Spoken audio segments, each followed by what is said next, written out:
ഇടതുപക്ഷം ഹൃദയപക്ഷം നവമാധ്യമ കൂട്ടായ്മയുടെ 4ാം വാർഷിക സമ്മേളനത്തിൻ്റെ അനുബന്ധ പരിപാടിയായി നടത്തുന്ന കരുതലോടെ പ്രകൃതിയിലേക്ക് എന്ന സെമിനാറിലേക്ക് എനിക്കും പങ്കെടുക്കാൻ സാധിച്ചതിൽ ആദ്യമായി നിങ്ങൾക്ക് ഏവർക്കും നന്ദി അർപ്പിക്കട്ടെ.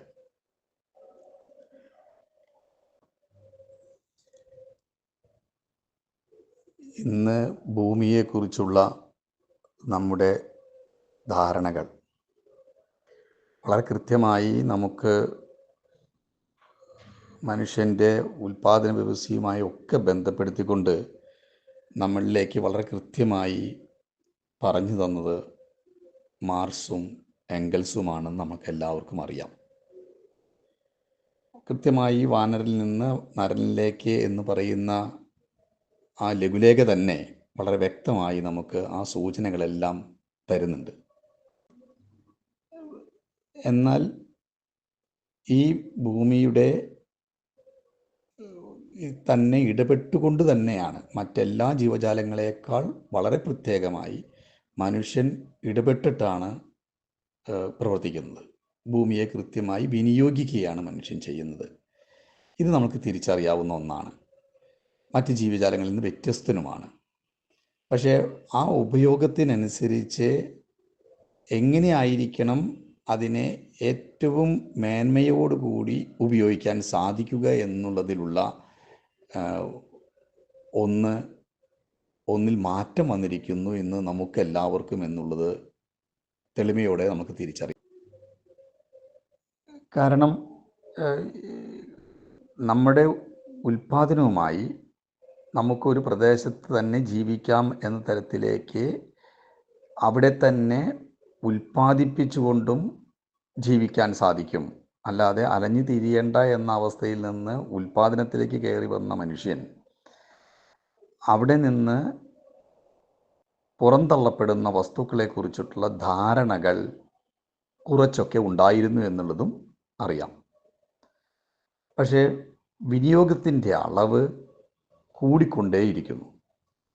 കൃത്യമായി മാർക്സ് മുന്നോട്ട് വയ്ക്കുന്ന ഉൽപ്പാദനത്തിൻ്റെ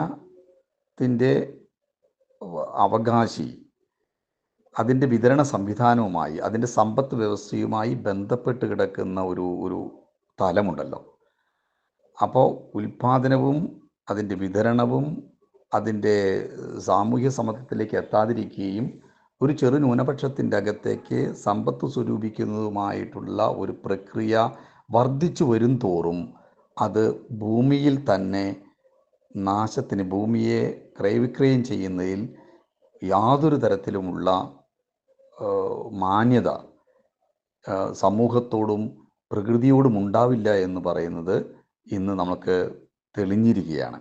ആ വ്യവസ്ഥയുടെ ഭാഗമായി തന്നെ ആവശ്യവും അനാവശ്യവും തിരിച്ചറിയാത്ത ഒരു സമൂഹമായി മനുഷ്യ സമൂഹം മാറിയിട്ടുണ്ടോ? എത്ര കണ്ടാവാം ഓരോ കാര്യങ്ങളും. അപ്പോൾ പ്രകൃതിയെ ഉപയോഗിച്ചുകൊണ്ട് എത്ര കണ്ടാവാം അത് ആവശ്യത്തിന് ഉപയോഗിക്കുകയും തിരിച്ച് അനാവശ്യം എന്ന് പറയുന്നതിൻ്റെ ഇതിനെ തള്ളിക്കളയാൻ കഴിയുന്നില്ല. അതുകൊണ്ട് എന്തുണ്ടാവുന്നു? ആവശ്യത്തേക്കാൾ കൂടുതൽ ഇപ്പോൾ അനാവശ്യമായ ഉപഭോഗമാണ് നടക്കുന്നത്. മുതലാളിത്ത വ്യവസ്ഥ നമ്മുടെ മുന്നിലേക്ക് വെച്ചിട്ടുള്ള വലിയൊരു സാംസ്കാരികമായ പരിപാടിയാണ്. കാരണം നിങ്ങൾക്ക് ആവശ്യങ്ങളെ നമ്മൾ തിരിച്ചറിയേണ്ടതില്ല, തിരിച്ച് നിങ്ങളുടെ ആവശ്യം ഞങ്ങൾ തരും എന്ന കാഴ്ചപ്പാടാണ് നമ്മുടെ മുന്നിലേക്ക് വയ്ക്കുന്നത്. അതിൻ്റെ ഭാഗമായി തന്നെ ഉപഭോഗ വസ്തുക്കളെ കൂടുതൽ വിനിയോഗിക്കുകയും പുറന്തള്ളപ്പെടുന്നതിൻ്റെ ഒരു തലം നമ്മുടെ ഇടയിൽ വന്നിരിക്കുന്നു. ഈ പുറന്തള്ളൽ അളവ് കൂടുകയാണ് ചെയ്യുന്നത്. സ്വാഭാവികമായും അത് ഭൂമിക്കുണ്ടാകുന്ന വലിയ ദോഷകരമായ പ്രശ്നത്തിലേക്ക് എത്തുന്നു. മനുഷ്യനും മറ്റു ജീവജാലങ്ങൾക്കും നിലകൊള്ളാൻ പറ്റാത്ത അവസ്ഥയിലേക്ക് പല പ്രദേശങ്ങളും മാറിയിരിക്കുന്നു എന്ന് മാത്രമല്ല, ഒപ്പം ഭൂമി മൊത്തം ആ തരത്തിലേക്ക് ഒരു മാറ്റത്തിലേക്ക് വിധേയമാകുന്നുണ്ടോ എന്നുള്ള സംശയം ഇന്ന് ശാസ്ത്ര സമൂഹം മുന്നോട്ട് വയ്ക്കുന്നുണ്ട്. അതിൻ്റെ ഭാഗമായിട്ട് ഇന്ന് നമുക്കെല്ലാം അറിയാം, എന്തോ കാലാവസ്ഥയിൽ വലിയ വ്യതിയാനങ്ങൾ സംഭവിച്ചിട്ടുണ്ട്. അത്ര കണ്ടാണ് ലോകത്താകമാനം മാറ്റങ്ങൾ ഉണ്ടായിരിക്കുന്നത്. കേരളത്തിൽ മാത്രമല്ലല്ലോ, ലോകത്തിലെ എല്ലാ പ്രദേശങ്ങളിലും, ഓരോ ഭൂപ്രദേശങ്ങളിലും താപത്തിൻ്റെ അളവിലുണ്ടാകുന്ന വ്യത്യാസം, മഞ്ഞുരുകുന്നതിൻ്റെ അവസ്ഥ, താപവ്യതിയാനം കൊണ്ട് തീപിടുത്തത്തിൻ്റെ ഒരു തലം, അപ്പുറത്ത് കൊടുങ്കാറ്റുകളും ചുഴലികളും ചെറു ചുഴലികളും, അങ്ങനെയുള്ള മാറ്റങ്ങൾ ഒരു ഭാഗത്ത്, കടലെടുത്തു പോകുന്ന ചെറിയ ദ്വീപുകൾ മാത്രമല്ല, വൻകരകളുടെ പ്രദേശങ്ങൾ പോലും ഇന്ന് മുങ്ങിക്കൊണ്ടേയിരിക്കുന്നു. ഇങ്ങനെയുള്ള മാറ്റങ്ങൾ ഭൂമിയിൽ മൊത്തം സംഭവിച്ചുകൊണ്ടിരിക്കുന്നു. മാറ്റങ്ങൾ എന്നുള്ളതിനെ മനുഷ്യൻ്റെ ഒരു ഇടപെടൽ ഇതിനൊരു കാരണമായിട്ട് മാറിയിട്ടുണ്ട്. ഏറ്റവും ഇതിൻ്റെ വേഗത വർദ്ധിപ്പിക്കുന്നതിൻ്റെ വലിയ ട്രിഗർ കൊടുത്തുകൊണ്ടിരിക്കുന്നത് മനുഷ്യൻ തന്നെയാണ് എന്നുള്ളതാണ്. കാരണം അവിടെ മനുഷ്യന് ജീവിക്കേണ്ട, മാനവികതയിൽ ഊന്നിയിട്ടുള്ള, പരിസ്ഥിതിയുമായി ബന്ധപ്പെട്ടുകൊണ്ട് ഇടപെടേണ്ട പ്രവർത്തനങ്ങളിൽ വളരെ കൃത്യമായി ഇടപെട്ടുകൊണ്ട് സമൂഹത്തെ നിയന്ത്രിച്ചു പോകുന്ന വ്യവസ്ഥിതിയിലുണ്ടായ മാറ്റം, പ്രധാനമായും ഭൂമി എന്നുള്ളത് ഒന്നുമല്ല മുതലാളിത്തത്തിനുള്ളത്, സമ്പത്ത് എന്നുള്ള ഒറ്റ കാരണത്താൽ ഏത് അവസ്ഥയെയും സമ്പത്ത് സ്വരൂപീകരിക്കാനാണ്, മൂലധന ശക്തികളുടെ ഒരു വേരോട്ടത്തിന് വേദിയൊരുക്കുന്ന തരത്തിലേക്ക് മാറുകയാണ്. ഈ വേരോട്ടം ഏറ്റവും പ്രധാനമായിട്ട് ഉണ്ടാക്കിയെടുത്തത് പുറന്തള്ളപ്പെടുന്ന കാർബണിൻ്റെ അളവ് വളരെയധികം വർദ്ധിച്ചിരിക്കുന്നു. കാർബൺ ഡൈ ഓക്സൈഡിൻ്റെ അളവ് വ്യാവസായിക വിപ്ലവത്തിന് മുന്നേ ഉണ്ടായിരുന്ന 280 ppm കാർബൺ ഡൈ ഓക്സൈഡ് ഉണ്ടായിരുന്നത് ഇന്ന് അന്തരീക്ഷ മണ്ഡലത്തിൽ 420 ppm കാർബൺ ഡൈ ഓക്സൈഡിൻ്റെ അളവിലേക്ക് മാറിയിരിക്കുന്നു. അതുകൊണ്ട് ഭൂമി എന്ന് പറയുമ്പോൾ എല്ലാവരുടെയും മനസ്സിൽ സാമാന്യ ബോധത്തിൽ പെട്ടെന്ന് വരുന്നത് ഈ ഖരാവസ്ഥയിലും ദ്രാവകാവസ്ഥയിലുമുള്ള പ്രദേശം മാത്രമാണ്. പക്ഷേ അതിൻ്റെ അപ്പുറത്തുള്ള ഭൂമിക്ക് ഉള്ള അന്തരീക്ഷ മണ്ഡലത്തെക്കുറിച്ച് സാമാന്യബോധത്തിൽ സാധാരണ ഉണ്ടായി വരുന്നില്ല എന്നുള്ള പ്രശ്നം മനുഷ്യനുണ്ട്.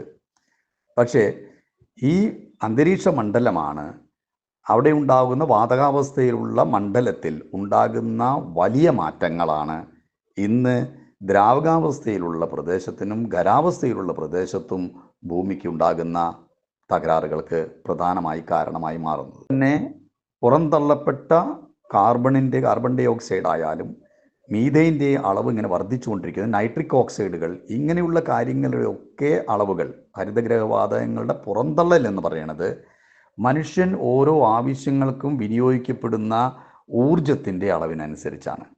എന്തൊരു വസ്തു ഉണ്ടാക്കണമെങ്കിലും ഊർജം അനിവാര്യമാണ്, എനർജി ഇല്ലാതെ സാധ്യമല്ല. അത്തരത്തിൽ ഫോസിൽ ഇന്ധനങ്ങളുടെ എനർജി ഉപയോഗിച്ചും ഏത് തരത്തിലുള്ള എനർജികൾ ഉപയോഗിക്കുമ്പോൾ ആ എനർജി ഉപയോഗിക്കുന്നതിൻ്റെ ഭാഗമായി പുറന്തള്ളപ്പെടുന്ന കാർബൺ ഡൈ ഓക്സൈഡിൻ്റെ അളവാണ്. അങ്ങനെയാവുമ്പോൾ നാം ഓരോരുത്തരും ഉപയോഗിക്കുന്ന വസ്തുക്കൾ എത്ര എനർജി അതിനു വേണ്ടി യൂട്ടിലൈസ് ചെയ്തിട്ടുണ്ടായിരിക്കും, ആ എനർജിയുടെ ഭാഗമായി എത്ര കണ്ട് പുറന്തള്ളപ്പെട്ട കാർബൺ ഡൈ ഓക്സൈഡ് ഉണ്ട്, അതിൻ്റെ ഭാഗമായിട്ട് എത്രയാണ് ഇന്ന് ഭൂമിയിലെ താപവിധാനം ഉണ്ടായ, അന്തരീക്ഷ മണ്ഡലത്തിലെ താപവിധാനം 13.6 ഡിഗ്രി സെൽഷ്യസിൽ നിലനിന്നിരുന്ന ഏകദേശം 1970 കാലഘട്ടത്തിൽ ഉണ്ടായിരുന്ന 13.6 ഡിഗ്രിയിൽ നിന്ന് 14.2 ഡിഗ്രിയിലേക്ക് വർദ്ധിച്ചിരിക്കുകയാണ്. ഇത്തരത്തിൽ താപവ്യതിയാനം എത്ര കണ്ടുണ്ടാവുന്നു? ഈ താപവ്യതിയാനങ്ങൾ എങ്ങനെയാണ് അന്തരീക്ഷ മണ്ഡലത്തിൽ ഉണ്ടാക്കുന്ന മാറ്റം? വായു വികസിക്കുന്നു, ഒരു ഭാഗത്ത് വികസിക്കുന്നു, അപ്പുറത്ത് വേറൊരു ഭാഗത്തുനിന്ന് കനം കൂടിയ വായുമണ്ഡലം, വാതകമണ്ഡലം ചലിക്കപ്പെടുന്നു. അങ്ങനെ ഭൂമിയുടെ അന്തരീക്ഷ മണ്ഡലത്തിൽ വലിയ ഊർജ കൈമാറ്റങ്ങൾ നടക്കുകയാണ്.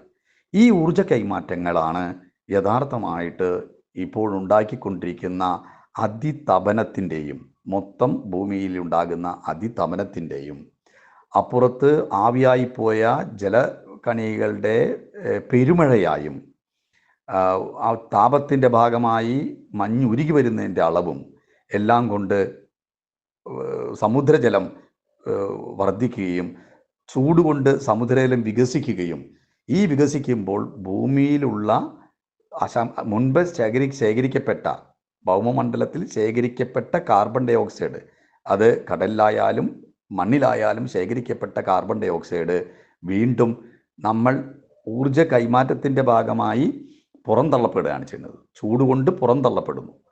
സ്വാഭാവികമായും മനുഷ്യൻ ഉപയോഗിച്ച് പുറന്തള്ളപ്പെടുന്ന കാർബൺ ഡൈ ഓക്സൈഡിൻ്റെ ഒപ്പം തന്നെ അപ്പുറത്ത് കാർബൺ തപനം കൊണ്ട് ആ മൊത്തം ഭൂമിയുടെ തപനം കൊണ്ടും പുറന്തള്ളപ്പെടുന്നു എന്നുള്ള അവസ്ഥയിലേക്ക് എത്തിയിരിക്കുക. ഇത്തരത്തിലുള്ള മാറ്റം ഭൂമിയിലെ എല്ലാ പ്രദേശത്തും സംഭവിക്കുന്നു. അതുകൊണ്ട് തന്നെ മനുഷ്യ സമൂഹത്തിന് വിവിധ പ്രദേശങ്ങളിൽ നിന്നുള്ള പലായനങ്ങൾ സംഭവിച്ചിരിക്കുകയാണ്.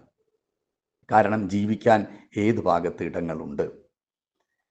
ഉൽപാദന വ്യവസ്ഥ, പ്രത്യേകിച്ച് മനുഷ്യന് നിലനിൽക്കണമെങ്കിൽ ഭക്ഷ്യോൽപാദനമില്ലാതെ നിലനിൽക്കാൻ പറ്റില്ല.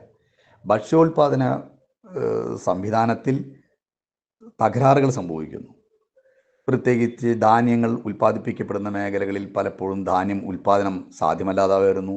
താപം കൂടിയത് കൊണ്ട് തന്നെ ധാന്യങ്ങൾക്ക് നിലനിൽക്കാൻ പറ്റുന്നില്ല. വേരുകളുടെ അതുപോലെ തന്നെ വിവിധ ഫലവൃക്ഷങ്ങളുടെ ഉൽപ്പാദനശേഷിയിൽ മാറ്റമുണ്ടാകുന്നു. ഇത്തരത്തിലൊക്കെ സംഭവിക്കുമ്പോഴും ഈ ഉൽപ്പാദനത്തിൻ്റെ മുകളിലുള്ള ആധിപത്യവും അപ്പുറത്ത് മുതലാളിത്തം കൊണ്ടുവരികയാണ്. അതുകൊണ്ട് ഈ ഭൗമമണ്ഡലത്തിലുള്ള ഈ മനുഷ്യ സമൂഹത്തിൽ തന്നെ വലിയൊരു വിഭാഗം ഭക്ഷ്യവസ്തുക്കൾ കിട്ടാതെയും അവരുടെ ഉൽപ്പാദന മേഖലയിൽ അവർക്ക് ഇടപെടാൻ സാധിക്കാതെയും അവരുടെ അധ്വാനത്തെ അവിടെ വിനിയോഗിച്ച് അവർക്ക് അവരുടെ ജീവിത മണ്ഡലത്തെ ഉയർത്താൻ സാധിക്കാതെ വരുന്ന വലിയ ഒരു അന്തരമാണ് ലോകം മുഴുവൻ സംഭവിക്കുന്നത്. അത് നമ്മുടെ പ്രദേശങ്ങളിലും അത് കൃത്യമായി നമുക്ക് തിരിച്ചറിയാൻ കഴിയുന്നു എന്നുള്ളതാണ് പ്രത്യേകത. ഇങ്ങനെ വരുമ്പോൾ തന്നെ ഏറ്റവും പ്രധാനപ്പെട്ട ഒന്ന് എനിക്ക് തോന്നിയത്, നമ്മൾ കേരളത്തിൽ ജീവിക്കുന്നത് കൊണ്ട് തന്നെ കേരളത്തിൻ്റെ ഭൗമമണ്ഡലത്തിലുണ്ടാകുന്ന മാറ്റത്തെ തന്നെ നമ്മൾ നിരീക്ഷിച്ചു കഴിഞ്ഞാൽ അതിനനുസരിച്ച് കൊണ്ട് ലോകത്തിലെ വിവിധ ഭാഗങ്ങളെയും കൃത്യമായി അപ്പോൾ മനുഷ്യൻ എന്നുള്ള നിലയ്ക്ക് കേരളത്തിൻ്റെ മാത്രം ആലോചിച്ചാൽ പോരാ, മൊത്തം ഉണ്ടാകുന്ന ലോകത്തിലുണ്ടാകുന്ന മാറ്റവും അതിനനുസരിച്ചുണ്ടാകുന്ന ഉൽപ്പാദന വ്യവസ്ഥയിലെ മാറ്റവും അതിൻ്റെ ആധിപത്യവും അതിനോടൊപ്പം തന്നെ അതിൻ്റെ സാമ്പത്തിക ക്രയവിക്രയങ്ങളും ജീവിത മണ്ഡലത്തിലുണ്ടാകുന്ന പ്രകൃതി ദോഷങ്ങളെ കൊണ്ടുണ്ടാകുന്ന ജീവിത മണ്ഡലത്തിലുണ്ടാകുന്ന തകരാറുകളെയും എല്ലാം കൂടി ഒരേ സാമാന്യ ബോധത്തിൽ എല്ലാവരുടെ ഉള്ളിലേക്കും വരേണ്ടതുണ്ട്. അത് വരുമ്പോൾ തന്നെ അത് പ്രത്യേകിച്ച് കേരളത്തിൻ്റെ ഭൗമമണ്ഡലത്തിൽ ഇരുന്നുകൊണ്ട് കേരളത്തെ തന്നെ ഈ ആഗോളതലത്തിലുള്ള കാഴ്ചപ്പാടിൻ്റെ അടിസ്ഥാനപ്പെടുത്തി നമുക്ക് ചിന്തിച്ചാൽ മാത്രമേ മുന്നോട്ട് പോകാൻ സാധിക്കുകയുള്ളൂ. കേരളത്തിൻ്റെ ഭൂപ്രകൃതി തന്നെ എടുത്തു നോക്കുമ്പോഴുള്ള എനിക്ക് ഏറ്റവും ലളിതമായി എപ്പോഴും പറയാൻ തോന്നാറുള്ളത്, നല്ല ഒരു നാടൻ പാവയ്ക്ക, കയ്പ്പയ്ക്ക, അത് ഒന്ന് ചെരിച്ചു വെച്ച് നോക്കിയാൽ കൃത്യമായി നമ്മുടെ കേരളത്തെ കാണാൻ സാധിക്കുന്നു എന്നുള്ളതാണ്. ഈ 60 കിലോമീറ്ററോളം നടുഭാഗം, 62 കിലോമീറ്ററോളം നടുഭാഗത്ത് വീതിയും രണ്ടറ്റം കൂർത്തതും അതിനോടൊപ്പം 600 കിലോമീറ്റർ, ഏകദേശം 600 കിലോമീറ്ററോളം നീളവുമുള്ള ഈ പാവയ്ക്കയുടെ മുകളിൽ എത്ര കണ്ട് എക്കും പൊക്കുകളുമുണ്ട് എന്ന് പറഞ്ഞാൽ അവിടെയാണ് ഈ ഇടനാടൻ കുന്നുകളും മലനാടൻ കുന്നുകളും ഒക്കെ നിലകൊള്ളുന്ന സ്ഥലങ്ങൾ. അതിന് ഇടയ്ക്കുള്ള കുളങ്ങളായി, പ്രകൃതിയുടെ കുളങ്ങളായി നിലനിൽക്കുന്ന നമ്മുടെ തണ്ണീർത്തടങ്ങൾ എത്ര കണ്ടുണ്ട്. അതുമാത്രമല്ല, കേരളത്തിൻ്റെ ഈ ചെരിച്ചു വച്ചതിൻ്റെ ഒരു ഭാഗം, അതിൻ്റെ കുറച്ച് ഭാഗം, ചില ഭാഗങ്ങളിൽ 5 കിലോമീറ്റർ, ചില ഭാഗത്ത് 2 കിലോമീറ്ററോളം പടിഞ്ഞാറുള്ള അറബിക്കടലിലേക്ക് എത്തിയിരിക്കുക. അങ്ങനെയുള്ള ഒരു പ്രത്യേക ഭൂപ്രദേശം. ഇത് ചിലപ്പോൾ ലോകത്തിൽ അത്യപൂർവമായ സ്ഥലമാണ് എന്നുള്ളത് തന്നെയാണ് നമുക്ക് തോന്നുന്നത്. കാരണം പടിഞ്ഞാറോട്ട് മുഖം തിരിഞ്ഞു നിൽക്കുന്നു. അതും പടിഞ്ഞാറോട്ട് മുഖം തിരിഞ്ഞത് ഇത്രയും കുറച്ച് കിലോമീറ്റർ മാത്രം നടുഭാഗം വീതിയുള്ളതും ഒരു ഭാഗം വളരെ ഉയർന്നതുമായി നിൽക്കുന്നതുകൊണ്ട് ചെങ്കൂത്തായ ഒരു പ്രദേശമാണ്. അതിന് നേരത്തെ മാഷ് അതിൻ്റെ സ്ലോപ്പിനെ കുറിച്ച് പറയുമ്പോൾ കുത്തനെയാണ് നിൽക്കുന്നത്. എന്നാൽ ഇതിൻ്റെ മറുഭാഗം ആ രീതിയിലല്ല. തമിഴ്നാട് ഭാഗമാണ്. അത് ഇത്ര കുത്തനെയല്ല, അതിന് കുറച്ചുകൂടി ഏതാണ് ചെരുവിന് ഇത്ര കുത്തനെ അല്ലാതെ നിൽക്കുന്നുണ്ട്. സ്വാഭാവികമായും ഈ പടിഞ്ഞാറോട്ട് മുഖം തിരിഞ്ഞു നിൽക്കുമ്പോഴുള്ള ഒരു പ്രത്യേകതയുണ്ട്. കാരണം ഭൂമി കിഴക്കോട്ട്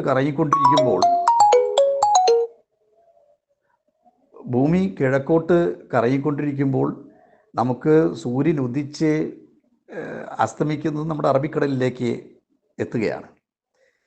ഉച്ചയ്ക്ക് 12 മണിക്ക് ശേഷം ഉള്ള സൂര്യകിരണങ്ങളുടെ കുത്തനെയുള്ള ലംബമായ രശ്മികൾ പൂർണ്ണമായും നമ്മുടെ കേരള ഭൂമണ്ഡലത്തിൽ തട്ടുകയാണ്. അത് മാത്രമല്ല, അസ്തമയ സമയത്തുള്ള റിഫ്ലക്റ്റഡ് വൈവുമായിട്ടുള്ള തരംഗങ്ങളടക്കം ഒരുമിച്ച് വന്നു ചേരുന്ന ഒരു പ്രത്യേക മണ്ഡലം. ആ മണ്ഡലത്തിൻ്റെ അകത്ത് ഈ എക്കും പൊക്കുകളും മറ്റും കൂടുതൽ നിൽക്കുന്ന കാരണം, അപ്പോൾ 12 മണിക്ക് ശേഷം അസ്തമയം വരെയുള്ള ഊർജ്ജ കിരണങ്ങൾ പൂർണ്ണമായും നമ്മുടെ കേരളത്തിൻ്റെ ഭൗമമണ്ഡലത്തിൽ നിൽക്കുക. ആ സമയം തമിഴ്നാടിൻ്റെ ചെരിവ് നോക്കിയാൽ ഇത്രയധികം ഊർജ്ജ സമ്പത്ത് അവിടെ ആ തരത്തിൽ കിട്ടുന്നില്ല. ഈ ഊർജത്തെ പൂർണ്ണമായും ആഗിരണം ചെയ്യാൻ സാധിക്കുന്ന തരത്തിൽ അത്ര കണ്ട് ഹരിതപൂർണമായ മണ്ഡലം. കാരണം ഊർജ്ജകിരണത്തെ ആഗിരണം ചെയ്ത് വളരാനുള്ള, സസ്യങ്ങൾക്ക് വളരാനുള്ള ഒരു ഭൗമമണ്ഡലം. അതിനനുസരിച്ചിട്ടുള്ള മണ്ണിൻ്റെ ഫലഭൂയിഷ്ഠിത, ഓരോ പ്രദേശത്തുമുള്ള മണ്ണിൻ്റെ പ്രത്യേകത, അത് വളരുന്ന സസ്യങ്ങളെ തന്നെ നോക്കിക്കഴിഞ്ഞാൽ ഈ ഓരോ ചെറിയ കുന്നുകളെ എടുത്തു നോക്കിയാലും ആ ഭാഗത്ത് വന്നടിക്കുന്ന ഒരു ഭാഗത്ത് ഉള്ള സസ്യങ്ങളെക്കാൾ ചില വ്യത്യാസങ്ങൾ അതിൻ്റെ വേറൊരു ചെരുവിൽ കാണുന്നു.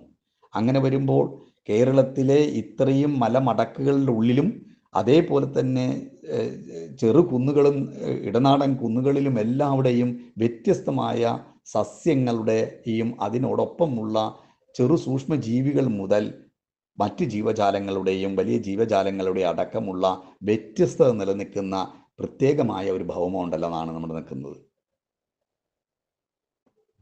അതിനോടൊപ്പം തന്നെ മണ്ണിൻ്റെയും അതിലടങ്ങിയിട്ടുള്ള മൂലകങ്ങളുടെയും അതിനോടൊപ്പം തന്നെ ഇത്രയും ജൈവസമ്പത്ത് നിലനിൽക്കുന്ന ഈ ഭൗമമണ്ഡലത്തിൻ്റെ മുകളിൽ നിന്ന് വരുന്ന നീരുറവകൾ നദികളായി പുഴകളായി വന്ന് നമ്മുടെ പടിഞ്ഞാറൻ 3 കിഴക്കോട്ടൊഴുകുമ്പോഴും ബാക്കി 41 ഇടനാട്ടിൽ നിന്ന് തുടങ്ങുന്നതും മലനാട്ടിൽ നിന്ന് തുടങ്ങുന്നതും തീരത്തോട് തുടങ്ങുന്നതുമായിട്ടുള്ള ചെറു അരുവികൾ, ചെറു പുഴകൾ പടിഞ്ഞാറോട്ട് വരികയും ആ പടിഞ്ഞാറോട്ട് എത്തുന്ന സമയത്ത് മിക്ക നദികളെല്ലാം ഇതിനെ നോക്കിക്കഴിഞ്ഞാൽ അത് തെക്കോട്ടോ വടക്കോട്ടോ തീരത്തിൻ്റെ അടുത്തെത്തി തെക്കോട്ടോ വടക്കോട്ടോ കുറേ ദൂരം സഞ്ചരിച്ചതിന് ശേഷം മാത്രമേ കടലിൽ സന്ധിക്കുന്നുള്ളൂ.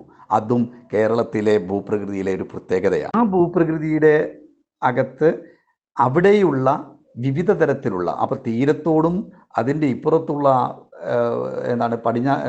അതിന് സമാന്തരമായി 2 കിലോമീറ്ററോ 3 കിലോമീറ്ററോ തീരത്തിൻ്റെ അടുത്ത് നിന്ന് മാറി തെക്കോട്ടോ വടക്കോട്ടോ ഒഴുകി വരുന്ന ആ തടത്തിൽ, ആ വലിയ തണ്ണീർത്തടത്തിൻ്റെ അകത്ത് ഉപ്പുവെള്ളത്തിൻ്റെയും ശുദ്ധജലത്തിൻ്റെയും ഇടകലർന്നിട്ടുള്ള ജലത്തിനകത്ത് പിറക്കുന്ന ജീവജാലങ്ങൾ, മത്സ്യക്കുഞ്ഞുങ്ങൾ, കടലിലെ സമ്പത്തുണ്ടാക്കി തരുന്നത്, അതിനോടൊപ്പം തന്നെ മേലെ ഭാഗത്തുനിന്ന് വരുന്ന നല്ല ജൈവസമ്പത്തോടു കൂടിയ അടങ്ങിയിട്ടുള്ള വസ്തുക്കളും കൂടി കടലിലേക്ക് എത്തുമ്പോൾ അവിടുത്തെ വേലിയേറ്റത്തിൻ്റെയും വേലിയിറക്കത്തിൻ്റെയും ഭാഗമായി ആ പ്രദേശത്തുണ്ടാക്കുന്ന ഏറ്റവും കൂടുതൽ ഇന്ത്യക്കകത്ത് ഏറ്റവും കൂടുതൽ മത്സ്യസമ്പത്തുള്ള ഒരു പ്രദേശം കേരളത്തിലെ തീരപ്രദേശം കൂടിയാണ്. ആ മത്സ്യസമ്പത്തിലെ വൈവിധ്യവും, അപ്പം കടലിലെ തീരത്തുള്ള, അതുകൊണ്ട് പറയാലോ ലോകത്തിൽ എവിടെ നോക്കിയാലും നമുക്കറിയാം ചാകരയുള്ളത് ഒരൊറ്റ പ്രദേശത്തേ ഉള്ളൂ, അത് കേരളത്തിൻ്റെ തീരത്താണ്. പക്ഷേ ഇന്ന് ആ ചാകരയുടെ ഒക്കെ അളവ് നമുക്ക് കുറഞ്ഞതായിട്ട് നമുക്കറിയാം. അതിൻ്റെ കാരണങ്ങൾ നമ്മുടെ ഇടപെടൽ തന്നെയാണ്. അപ്പോൾ ചാകര മാത്രമല്ല, ഇടനാടൻ പ്രദേശങ്ങളിലുള്ള മത്സ്യസമ്പത്തായാലും മറ്റ് ജൈവസമ്പത്തുകളും ഇതെല്ലാം നിലകൊള്ളുന്ന ഒരു പ്രത്യേക ഭൂപ്രദേശം. അതുകൊണ്ട് തന്നെ ലോകത്തിലെ അത്യപൂർവമായ ജൈവസമ്പത്തുള്ള ഒരു വലിയ പ്രദേശമാണ് നമ്മുടെ ഉള്ളത്. ഈ ജൈവസമ്പത്തിനെ അടിസ്ഥാനപ്പെടുത്തിക്കൊണ്ടുള്ള അതിനോടൊപ്പം ഏറ്റവും നല്ല ജീവിത ഗുണതയോടുകൂടി ജീവിക്കാൻ സാധിക്കുന്ന ഒരു മനുഷ്യ സമൂഹം ഇതിനകത്തുണ്ട്. പക്ഷേ അതിൽ തന്നെ മാറ്റങ്ങൾ സംഭവിക്കുന്നു എന്നുള്ളതാണ് നമ്മുടെ ഭൂപ്രകൃതിക്ക് ഉണ്ടാകുന്ന പല മാറ്റങ്ങളിലും കാരണമായിട്ട് എനിക്ക് തോന്നിയിട്ടുള്ളത്. ഒന്ന്, നാം ജീവിക്കുന്ന ഇടങ്ങളിലെ കുറിച്ചിട്ടുള്ള പൂർണ്ണമായ ധാരണ നമുക്കിടയിൽ ഉണ്ടാകുന്നില്ല.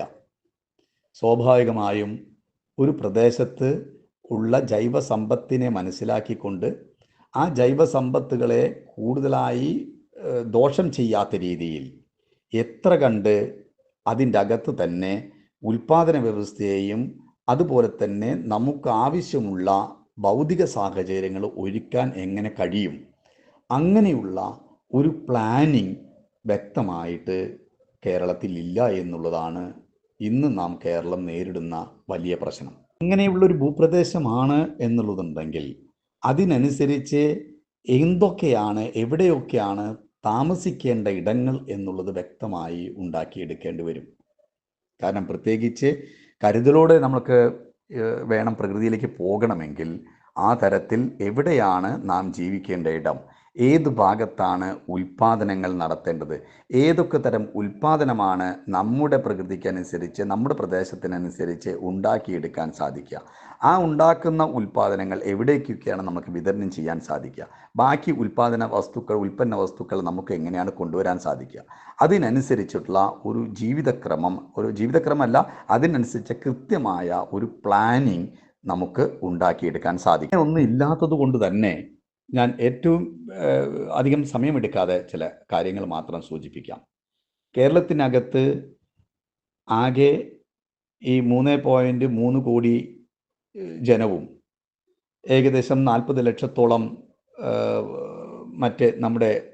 മറ്റ് സംസ്ഥാനങ്ങളിൽ നിന്ന് വരുന്ന നമ്മുടെ തൊഴിലുമായി ബന്ധപ്പെട്ട് വന്ന സുഹൃത്തുക്കളും അടങ്ങുന്നതാണ് ഇന്നത്തെ കേരളത്തിലെ മനുഷ്യവിഭവമായിട്ട് കണക്കാക്കാൻ പറ്റും.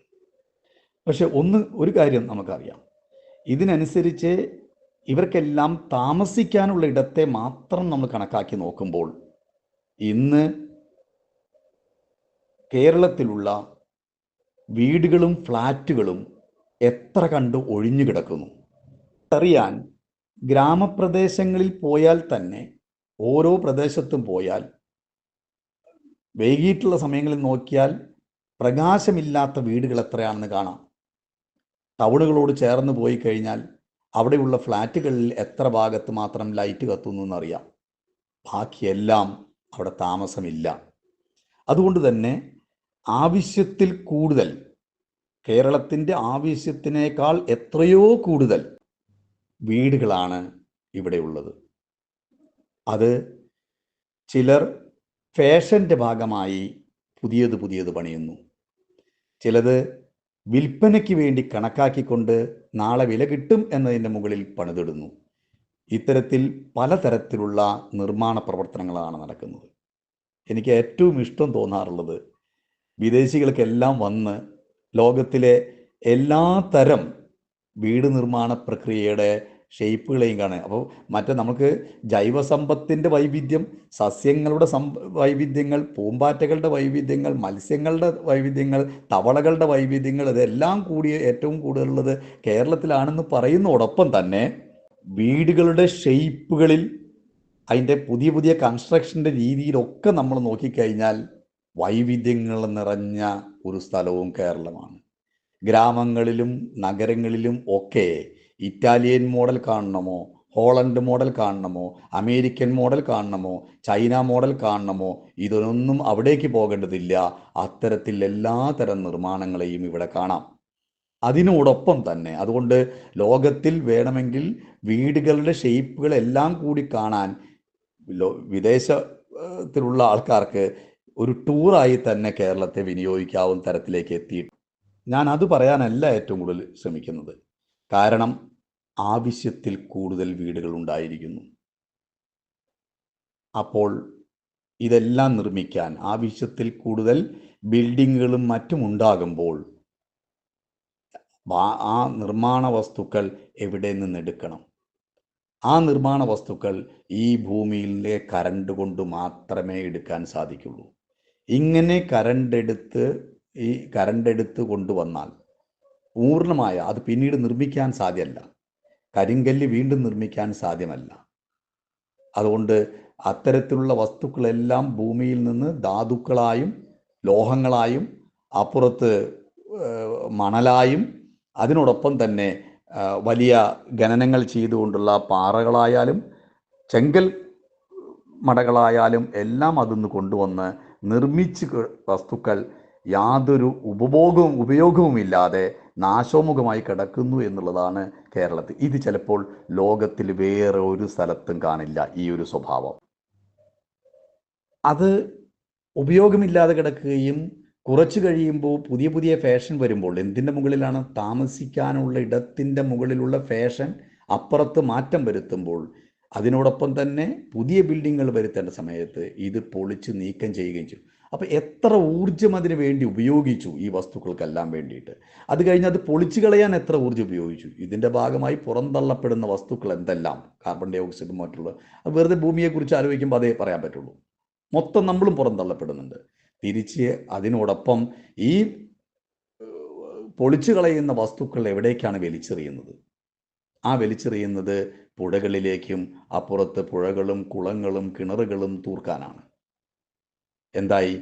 ശുദ്ധജല സ്രോതസ്സുകളെല്ലാം ഇല്ലാതെയാക്കുന്നു, പാടങ്ങൾ തൂർക്കുന്നു. പ്രകൃതി തന്നെ ഉണ്ടായിരുന്ന കുളങ്ങളായി നിന്നിരുന്ന പ്രദേശങ്ങളെ നമുക്ക് ഉൽപാദന മേഖലയായി നമ്മൾ കൊണ്ടുവന്ന് ഉൽപാദനത്തിൽ കൂടെ തന്നെ ജലസംരക്ഷണം നടത്തിയിരുന്ന ഒരിടത്തെ പൂർണ്ണമായും ഇല്ലാതാക്കി മറ്റ് ഭൗമവസ്തുക്കൾ പൊടിച്ചു കൊണ്ടുവന്നിട്ട് തിരിച്ച് ജലസ്രോതസ്സുകൾ ഇല്ലാതാക്കുന്നു. വെള്ളത്തിന് വേണ്ടി ഏറ്റവും കൂടുതൽ മഴ കിട്ടുന്ന, ഏറ്റവും കൂടുതൽ നദികൾ, ചെറിയ ചെറിയ നദികൾ ഒഴുകുന്ന, ഏറ്റവും കൂടുതൽ കിണറുകളും ഒക്കെയുള്ള സ്ഥലങ്ങളിൽ ഇന്ന് എല്ലാവിടെയും പണം കൊടുത്തു മാത്രം വെള്ളം വാങ്ങേണ്ട അവസ്ഥ വന്നിരിക്കുന്നു എന്നുള്ളതാണ്. ജലസ്രോതസ്സുകളെല്ലാം നാശമുഖമായി എന്നുള്ളതാണ് അവസ്ഥ. ഇതിനോടൊപ്പം ഈ മലിനമാക്കുന്നതിൻ്റെ ഭാഗമായും അതിനോടൊപ്പം തന്നെ നമ്മൾ വീടുകളിലും മറ്റും ഉപയോഗിച്ച് പുറന്തള്ളപ്പെടുന്ന വസ്തു, അവിടെയും ആവശ്യവും അനാവശ്യവും മനസ്സിലാക്കാതെ വസ്തുക്കൾ ഒരുപാട് വാങ്ങിക്കൂട്ടി അത് ഉപയോഗിക്കുക എന്ന് പറഞ്ഞാൽ പൂർണ്ണമായി ഉപയോഗിക്കാതെ തന്നെ അതിൻ്റെ അവസാന ഘട്ടം വരെ ഉപയോഗിക്കാതെ തന്നെ പുറന്തള്ളപ്പെടുന്നു. അത് ജൈവ വസ്തുക്കളായാലും അജൈവ വസ്തുക്കളായാലും ഇതും ചെന്നു ചേരുന്നത് ഈ പുഴകളിലും അതേപോലെ തന്നെ ഈ ജലാശയങ്ങളിലുമാണ്. ഇത്തരത്തിലുള്ള കുടിവെള്ളത്തിൻ്റെ സ്രോതസ്സുകളെ പൂർണ്ണമായും ഇല്ലാതായിക്കൊണ്ടിരിക്കുന്നു എന്നുള്ളത് കേരളം നേരിടുന്ന വലിയൊരു ഭീഷണിയാണ്. ഈ ഭീഷണിയോടൊപ്പം തന്നെ നിലനിൽക്കുന്ന വേറൊന്ന്, കേരളത്തിലെ വാഹനപ്പെരുപ്പം എന്ന് പറയുന്നത് എത്രയോ വർദ്ധിച്ചു. എത്രയാണ്? ആളോഹരി കണക്കാക്കാൻ പറ്റാത്ത അവസ്ഥയിലേക്കാണ് വാഹനത്തിൻ്റെ വിപണി. അതിനനുസരിച്ച് ട്രാഫിക് ബ്ലോക്കുകളും എല്ലാം വർദ്ധിച്ചുകൊണ്ടിരിക്കുകയാണ്. അങ്ങനെ വരുമ്പോൾ ആകെ ഈ നടുഭാഗം മാത്രമേ ഈ വീതിയുള്ളൂ. പക്ഷേ തെക്ക് വടക്കായിട്ടുള്ള പാതകളുടെ എണ്ണം എത്രയാണ് വരുന്നത്? ഇനിയും എത്ര പാത വേണം? കാരണം ആ പാതയ്ക്കനുസരിച്ച് എത്ര ഭാഗങ്ങൾ വെട്ടിമുറിക്കേണ്ടി വരുന്നു. ഒരു കുന്നിനെ നടുമുറിക്കുന്നതോടുകൂടി ആ ഭാഗത്ത് 2 ഭാഗത്തും വെള്ളമില്ലാതെ ആവുന്നു. ഇത്തരത്തിൽ നിറച്ചും പാതകൾ ഉറപ്പിച്ചു വരുമ്പോൾ സ്വാഭാവികമായും ശുദ്ധജലം ഈ മണൽത്തരികളിലും ഈ ചെമ്മൺ പ്രദേശത്തും പാറയിടുക്കുകളിലും കടലിനോട് ചേർന്ന് കിടക്കുന്ന മണൽ പ്രദേശത്തും ഇല്ലാതാകുമ്പോൾ കടലിലെ ഉപ്പുവെള്ളം മലമുകളിലേക്കും കയറുന്നു എന്നുള്ളതാണ് ഇപ്പോഴത്തെ അവസ്ഥ. കാരണം വെള്ളമില്ലാതെ ശുദ്ധജലം നമുക്കറിയാം ഡെൻസിറ്റി കുറഞ്ഞതാണ്, സാന്ദ്രത കുറഞ്ഞതാണ്. കടൽ വെള്ളവും അപ്പുറത്തുള്ള അതിൻ്റെ അടിഭാഗത്ത് കിടക്കുന്ന കൊഴുപ്പ് കയറിയ വെള്ളവും സാന്ദ്രത കൂടിയതാണ്. ഭൂമിയിൽ സാന്ദ്രത കുറഞ്ഞതിനെ മുകളിൽ നിൽക്കാൻ സാധിക്കുള്ളൂ, സാന്ദ്രത കൂടിയത് താഴേക്ക് പോകും. അതുകൊണ്ട് സാന്ദ്രത കുറഞ്ഞ മഴവെള്ളത്തെ, ശുദ്ധജലത്തെ മൺതരികളുടെ അകത്തേക്കും പാറയിടുക്കുകളിലും സംഭരിക്കുമ്പോൾ മാത്രമാണ് പ്രധാനമായും കടലിലുള്ള ഉപ്പുവെള്ളത്തെ ഇങ്ങോട്ട് കയറാതിരിക്കുന്നത്. പക്ഷേ ഇന്ന് തീരദേശങ്ങളിൽ മാത്രമല്ല മലമ്പ്രദേശങ്ങളിലേക്കും ഉപ്പ് കയറിക്കൊണ്ടേയിരിക്കുന്നു എന്നുള്ള വലിയ മാറ്റമാണ് കേരളത്തിൽ ഉണ്ടാകുന്നത്. ഇതിൻ്റെ ഭൂപ്രകൃതി അറിയാതെ ഉള്ള നിർമ്മാണ പ്രവർത്തനമാണ്. നമ്മുടെ ഭൗതിക സാഹചര്യങ്ങൾ വർദ്ധിപ്പിക്കാൻ വേണ്ടിയിട്ടുള്ള പ്രവർത്തനങ്ങളാണ്. പക്ഷെ എത്ര കണ്ടു വേണം, എങ്ങനെ വേണം എന്നുള്ളതിൻ്റെ കൃത്യമായ പ്ലാനിങ് ഇല്ലാതെ ഇത് ഓരോന്നും അപ്പോഴേക്കപ്പോഴത്തെ ആവശ്യമുള്ള ആവശ്യമാണ് എടുക്കുന്നത്. അല്ലാതെ കൃത്യമായ ആസൂത്രണത്തിൻ്റെ ഭാഗമല്ല. അങ്ങനെ വരുമ്പോഴാണ് കേരളത്തിൽ പെയ്യുന്ന മഴയെപ്പോലും തിരിച്ചറിയാതെയാണല്ലോ ഈ കേരളത്തിൽ, അതിനോടൊപ്പം തന്നെ ഇപ്പോൾ ഉണ്ടായിക്കൊണ്ടിരിക്കുന്ന കാലാവസ്ഥാ വ്യതിയാനത്തെയും തിരിച്ചറിയാതെയാണല്ലോ നമ്മുടെ ഇത്തരത്തിലുള്ള പുതിയ നിർമ്മാണ പ്രവർത്തനങ്ങൾ കേരളത്തിൽ നടമാടിക്കൊണ്ടിരിക്കുന്നത് എന്നുള്ള ഒന്ന് നമുക്ക് ചോദ്യം ചെയ്യാറായിട്ടുണ്ട്. കാരണം ഞാൻ നേരത്തെ പറഞ്ഞു, പടിഞ്ഞാറോട്ട് മുഖം തിരിഞ്ഞു നിൽക്കുന്ന, ഒപ്പം തന്നെ ഈ സൂര്യൻ്റെ ഈ താപം കൊണ്ടുള്ള വ്യതിയാനം കൊണ്ട് തന്നെയാണ് യഥാർത്ഥമായിട്ട് അന്തരീക്ഷ മണ്ഡലത്തിൽ താപത്തിൻ്റെ വ്യതിയാനവും ഉണ്ടാകുമ്പോൾ സ്വാഭാവികമായും കാറ്റുകളും ഒക്കെ ഉണ്ടാകുന്നത്. അതിൻ്റെ ഭാഗമായി നമുക്ക് സാധാരണ ഉണ്ടായിരുന്ന മൺസൂൺ കാറ്റിൽ കൂടെ വന്നിരുന്ന മഴക്കാറുകളെ, മൺസൂൺ കാറ്റും അതുവരെ ബാഷ്പീകരിച്ചു പോയ ജലകണികളോടുകൂടി വന്ന് നമ്മുടെ അറബിക്കടലിൻ്റെ തീരത്തെത്തി അതിനുശേഷം നമ്മുടെ സഹ്യപർവ്വതത്തിൻ്റെ ഇത്രയും ഉയർന്നു നിൽക്കുന്ന ഈ പർവ്വത നിരകളിൽ കൂടെ ആ മഴക്കാരന് അങ്ങോട്ട് കടന്നു പോകാൻ പറ്റാതിരിക്കുന്നതുകൊണ്ട് തന്നെ ഏറ്റവും കൂടുതൽ മഴ പെയ്യുന്ന ഒരു പ്രദേശമായി മാറും. അതുകൊണ്ടാണ് തമിഴ്നാട് മഴ നിഴൽ പ്രദേശമായി മാറിയത്. അപ്പോൾ ഈ മലമ്പ്രദേശം, ഇത്രയും ഉയർന്നു നിൽക്കുന്ന ഈ മലമ്പ്രദേശങ്ങളും ഇടുക്കുകളും ഇല്ലാതെ ആവുമ്പോൾ സ്വാഭാവികമായി അപ്പുറത്തേക്ക് കടന്നു പോകും. പക്ഷേ ഇവിടെ അത് പോട്ടെ, അങ്ങനെ നിൽക്കുന്നൊരവസ്ഥയിൽ തന്നെ ഇന്ന് ബാഷ്പീകരിക്കുന്ന ജലകണികളുടെ അളവിൻ്റെ തോത് വ്യത്യാസം വന്നു. കേരളത്തിൻ്റെ അകത്തെ മഴക്കാറുകൾ സാധാരണ മൺസൂൺ കാലത്ത് പരന്നു നിൽക്കുന്ന കാർമേഘങ്ങൾ മാറി ഇന്ന് ഉണ്ടമേഘങ്ങളായി മാറി എന്നുള്ളതും പ്രത്യേകതയാണ്. ഈ കുംഭാരമേഘങ്ങൾ, കുമുലസ് മേഘങ്ങൾ മുമ്പുണ്ടായിരുന്ന ഏകദേശം 5 കിലോമീറ്റർ മാത്രം മേഘത്തിൻ്റെ ഉയരമുണ്ടായിരുന്നത് ഇന്ന് 17-18 കിലോമീറ്റർ സൈസിലുള്ള കുംഭാരമേഘങ്ങളാവുന്നു. ആ കുംഭാരമേഘങ്ങൾ മാത്രമല്ല, അത് ലഘുകുംഭാരമേഘങ്ങൾ പെട്ടെന്ന് പ്രത്യക്ഷപ്പെടുന്നു എന്നുള്ളതും കേരളത്തിലേക്ക് ഇന്നുണ്ടായ കാലാവസ്ഥാ വ്യതിയാനത്തിൻ്റെ ഭാഗമായിട്ട് കാണാം. അങ്ങനെ വരുമ്പോൾ അത്തരം കുംഭാരമേഘങ്ങളിൽ അടങ്ങിയിരിക്കുന്ന ജലകണികൾ പൂർണ്ണമായും പെയ്തു തോരാനെടുക്കുന്ന സമയം എത്ര, കുറഞ്ഞ സമയത്തിൻ്റെ അകത്ത് വന്നു വീഴുന്ന ജലകണികളുടെ അളവെത്ര, അത്രയും ജലകണികൾ വന്നതാണ്. മുമ്പത്തെ തന്നെ വന്നു പെയ്യുന്ന മഴവെള്ളത്തെ താങ്ങി നിർത്താൻ ഈ കുത്തനെയുള്ള ഭൂപ്രദേശത്തിന് സാധ്യമല്ല. അതുകൊണ്ട് തന്നെ കുറച്ച് വെള്ളം മാത്രമേ അവിടെ സംഭരിച്ച് വെക്കാൻ പറ്റുന്നുള്ളൂ. ബാക്കി ഒഴുകി കടലിലേക്ക് എത്തുക തന്നെയായിരുന്നു ഉണ്ടായിരുന്നത്. പക്ഷേ ഇന്നോ നിർമ്മാണ പ്രവർത്തനങ്ങൾ വർദ്ധിച്ചതോടുകൂടി പെയ്ത്തുവെള്ളത്തിൻ്റെ അളവിനെ മണ്ണിലേക്ക് സംഭരിക്കാൻ പറ്റാതിരിക്കുകയും മൊത്തം വെള്ളം പൊങ്ങി നിൽക്കുകയും ചെയ്യുന്നു, പൊന്തി വരുന്നു. ആ പൊന്തി വരുന്നു മാത്രമല്ല, കിഴക്ക് ഭാഗത്തുനിന്ന് അവിടെ പെയ്ത് വെള്ളം ഒലിച്ച് ഒഴുകി വന്ന് മുൻപ് പാടങ്ങളിലും മറ്റും വിശാലമായി നിറഞ്ഞിരുന്ന സ്ഥലം, ആ പാടശേഖരങ്ങൾ ഇന്നില്ലാതെ ആവുമ്പോൾ വെള്ളത്തിന് നിൽക്കാനുള്ള സ്ഥലമില്ലാതെ ആവുന്നു. പെയ്ത്തുവെള്ളത്തിൻ്റെ അളവ് പെട്ടെന്ന് കൂടിയിട്ടുണ്ട്. സ്വാഭാവികമായും ഓരോ പ്രദേശത്തും അതിന് താങ്ങി നിർത്താനുള്ള കപ്പാസിറ്റി ഇല്ലാതെ വരുന്നു. അത് ഒഴുകിപ്പോകാനുള്ള ഇടങ്ങളിൽ ഒഴുകാൻ അനുവദിക്കാതിരിക്കുന്നതും നമ്മുടെ നിർമ്മാണ പ്രവർത്തനങ്ങൾ. ഏത് നിർമ്മാണത്തിലും, റോഡായാലും എല്ലാ നിർമ്മാണത്തിൽ മുൻകാലങ്ങളിൽ ഉണ്ടായിരുന്നത് ഒരു പാടത്തു കൂടെ പോണ റോഡാണെങ്കിൽ ആ റോഡിനെ പാടത്താകെ എത്ര വെള്ളം ഉണ്ടാകുമെന്നും അതിനനുസരിച്ച് അതിന് മെയിനായിട്ടുണ്ടായിരുന്ന ചാലുകൾ ഏതൊക്കെയാണ്, പാടത്തെ മെയിൻ ചാലുകൾ ഏതൊക്കെയാണോ ആ ചാലുകൾക്ക് അനുസൃതമായുള്ള പാലങ്ങളും ചെറിയ കലുങ്കുകളും പാലങ്ങളും എല്ലാം കൃത്യമായി യോജിപ്പിച്ചുകൊണ്ട് പടിഞ്ഞാറൻ ഭാഗത്തേക്ക്, കിഴക്കൻ ഭാഗത്തു നിന്ന് പടിഞ്ഞാറൻ ഭാഗത്തേക്ക് കടത്തിവിട്ടിരുന്നുവെങ്കിൽ ഓരോ റോഡുകൾക്കുമെങ്കിൽ ഇന്ന് നമ്മൾ നമ്മുടെ കേരളത്തിലെ നിർമ്മാണ പ്രവർത്തനങ്ങളിൽ നോക്കിയാൽ അങ്ങനെ ഒരു ഭാഗത്തുള്ള വെള്ളത്തെ മറ്റു ഭാഗത്തേക്ക് കടത്തിവിടാവുന്ന തരത്തിലേക്കുള്ള ഒരു നിർമ്മാണ പ്രവർത്തനവും നടക്കുന്നില്ല, അതിനുള്ള വഴി ഒരുക്കുന്നില്ല എന്നുള്ളത് നമുക്ക് കാണാം. ഇത് അങ്ങനെ ഒന്ന് ഉണ്ടാക്കി വെച്ചാൽ തന്നെ അവിടെ തന്നെ പുതിയ പുതിയ കൺസ്ട്രക്ഷനുകൾ നിർമ്മിക്കാൻ, പുതിയ വികസനം എന്ന് പറയുന്ന വേറൊരു കാഴ്ചപ്പാടായതുകൊണ്ട് തന്നെ പുതിയ പുതിയ നിർമ്മാണ പ്രവർത്തനങ്ങൾ അതിൻ്റെ ഭാഗത്തും റോഡരികിലും വരുന്നു. കേരളത്തെ ഒറ്റ ടൗണായി മാത്രമേ ഇനി കാണാൻ പറ്റുന്നുള്ളൂ എന്നുള്ള അവസ്ഥയിലേക്ക് എത്തിയിട്ടുണ്ട്. ഒരു നാടയെടുത്തിട്ട് ആ നാടയുടെ മുകളിൽ അവിടെയും ഇവിടെയും കെട്ടിട്ട് കഴിഞ്ഞാൽ ഓരോരോ കെട്ടുകളും ചെറിയ ടൗണുകളും മൊത്തം ടൗണ് നീണ്ട് അടുത്ത കെട്ടിലേക്ക് എത്തുന്ന വരെയുള്ള നാടയും ഒരു ടൗണായി മാറിയിരിക്കുന്നു. ഈ നാട എന്ന് പറയുന്നത് റോഡിൻ്റെ 2 ഭാഗവുമാണ്. അവിടെയുള്ള കെട്ടിടങ്ങൾ എല്ലാം നിലനിൽക്കുന്നതുകൊണ്ട് വെള്ളത്തിനൊഴുകിപ്പോകാൻ ഒരു ചാലിൻ്റെ മുകളിലാണ് കെട്ടിടം പണിയാനുള്ള അനുമതി പോലും കൊടുക്കുന്ന ഒരവസ്ഥ നിലനിൽക്കുന്നു.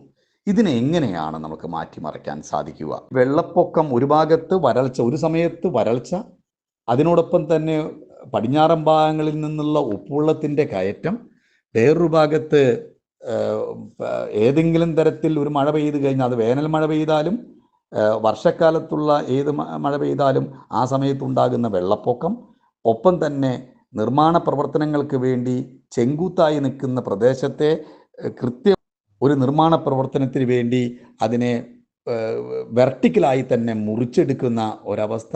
അതുകൊണ്ട് മുകളിൽ താമസിക്കുന്നവരോ മുകളിലുള്ള സ്ഥലമോ താഴേക്ക് വരുമെന്നുള്ള ബോധമില്ലാതെ താഴത്ത് വെട്ടിമുറിച്ച്, സാധാരണ ലോകത്ത് പല സ്ഥലങ്ങളിലും കണ്ടുവരുന്നത് എങ്ങനെയാണോ ആ ലാൻഡ്സ്കേപ്പിനനുസരിച്ച് ഏത് ബിൽഡിങ്ങുകളും പണിയാറുള്ളൂ.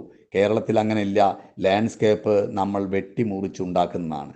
ഇതുകൊണ്ട് തന്നെ വലിയ അപകടാവസ്ഥ, വലിയ കുമിലസ് മേഘങ്ങളും മറ്റും വന്ന് പെട്ടെന്ന് മഴ പെയ്യണോടുകൂടിയിട്ട് ഏത് കുന്നുകളും പെട്ടെന്ന് അത് ഇടിഞ്ഞു പോകുന്നു. ചെങ്കൂത്തല്ലാത്ത കുന്നുപോലും ചെങ്കൂത്താക്കി മാറ്റുന്ന തരത്തിലേക്ക് നിർമ്മാണ പ്രവർത്തനം നടന്നുകൊണ്ട് അത്തരത്തിലുള്ള ഇടിച്ചിലുകൾ, ഇത്തരത്തിലുള്ള ഒരു വലിയ ഭൂമിയെ ക്രയവിക്രയം ചെയ്യുന്നതിൽ പല തകരാറുകളും സംഭവിക്കുന്നു എന്നുള്ളതാണ് കേരളത്തിൽ കണ്ടുകൊണ്ടേയിരിക്കുന്നത്. വൈകിയ ഇടയിൽ ഇത്ര തന്നെ കുറച്ച് എൻ്റെ അവതരണം കുറച്ച് നീണ്ടുപോയിട്ടുണ്ട്. ഞാൻ ഒറ്റൊന്നേ പറയുന്നുള്ളൂ. നമ്മൾ പ്രകൃതിയെ അറിഞ്ഞുകൊണ്ട് മാത്രമേ ജീവിതത്തിൻ്റെ ഓരോ തലങ്ങളും മുന്നോട്ട് കൊണ്ടുപോകാൻ പാടുള്ളൂ. ആ സമയം ആധുനികമായ വികാസങ്ങൾ, ആധുനികമായ അറിവുകളുടെയും തലങ്ങളും അത് ഒരു ഉൽപാദന വ്യവസ്ഥിതിയിൽ ആ ശാസ്ത്രത്തിൻ്റെയും സാങ്കേതിക വിദ്യയുടെയും ഉപയോഗം സമൂഹത്തിലെ എല്ലാ വിഭാഗത്തിനും ഒരേപോലെ കിട്ടാവുന്ന തരത്തിൽ, ഒരേപോലെ അവർക്ക് അതിൻ്റെ സാമ്പത്തികമായ വിതരണവും, അതിനോടൊപ്പം തന്നെ വരും തലമുറയ്ക്ക് പോലും ഉൽപാദനം നടത്താവുന്ന, പ്രത്യേകിച്ച് ജീവിക്കാനുള്ള ഒരു ഇടം എന്ന് പറയുന്നത് ഭക്ഷ്യോൽപാദനമാണ്. ആ ഭക്ഷ്യോൽപാദനം എല്ലാവർക്കും ഉണ്ടാക്കിയെടുക്കാൻ പറ്റുന്ന തരത്തിലേക്ക് തന്നെ ഭൂമിയെ എങ്ങനെ വിനിയോഗിക്കാം. അപ്പോൾ അങ്ങനെ വരുമ്പോൾ ആവശ്യം കൃത്യമായി മനസ്സിലാക്കിക്കൊണ്ട് ഇടപെടുക എന്നുള്ളതാണ് നമ്മൾ ഓരോരുത്തരും ശ്രദ്ധിക്കേണ്ടത്. അതിനു വേണ്ടിയിട്ടുള്ള ഒരു കൂട്ടായ്മയാണ് നമുക്ക് രൂപപ്പെടേണ്ടത്. അനാവശ്യങ്ങൾക്കെതിരായി, അനാവശ്യ പ്രവർത്തനങ്ങൾക്കെതിരായി നമുക്ക് ചെറുത്തു നിന്നേ പറ്റൂ. അങ്ങനെയുള്ള ശബ്ദമാണ് യഥാർത്ഥമായി മുതലാളിത്തത്തിനെതിരായിട്ടുള്ള ഒന്നിലേക്ക് കൊണ്ടുവരേണ്ടത്. അങ്ങനെ വരണമെങ്കിൽ നമുക്ക് കൃത്യമായി അതിൻ്റെ പൊളിറ്റിക്കൽ എക്കണോമിയുടെ ബേസിൽ തന്നെ വേണം പ്രകൃതിയെക്കുറിച്ച് വിലയിരുത്താൻ. നമ്മുടെ ഇന്നുള്ള പഠന പ്രക്രിയകളിൽ പോലും പൊളിറ്റിക്കൽ എക്കണോമി എന്നില്ല. എക്കണോമിക്സ് വേറൊരു ഭാഗവും പൊളിറ്റിക്സ് വേറൊരു ഭാഗവുമായി പഠിപ്പിക്കുന്ന രീതിയും ഒക്കെ ആയിട്ടുണ്ട്. അതുകൊണ്ട് തന്നെ ഒരു പൊളിറ്റിക്കൽ എക്കണോമിയുടെ ബേസിൽ, മാർക്സിയ സിദ്ധാന്തത്തിൻ്റെ ബേസിൽ